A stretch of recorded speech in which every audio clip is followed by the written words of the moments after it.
হয় ভারতে এসে ক্রিকেট খেলুন, না হয় ম্যাচ বর্জন করুন আর পয়েন্ট হারান। এই স্পষ্ট বার্তাই দিয়েছে ইন্টারন্যাশনাল ক্রিকেট কাউন্সিল সরাসরি বাংলাদেশ ক্রিকেট বোর্ডকে।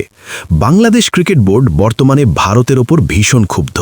মোহাম্মদ ইউনুসের সরকারের বক্তব্যের পর আইসিসি মনে করছে বাংলাদেশ ইচ্ছাকৃতভাবে চাপ তৈরি করতে চাইছে। তাদের দাবি ছিল ভারতে নির্ধারিত টি-20 বিশ্বকাপের ম্যাচ অন্যত্র সরানো হোক, কিন্তু আইসিসি একেবারেই নরম নয়। তারা সাফ জানিয়ে দিয়েছে ভারতে নির্ধারিত বাংলাদেশের সব ম্যাচ ভারতেই হবে। নিরাপত্তাজনিত আবেদন সরাসরি খারিজ। এখানে একটা বিষয় মনে রাখা জরুরি, আইসিসি বর্তমানে জয় শাহের নেতৃত্বে চলছে।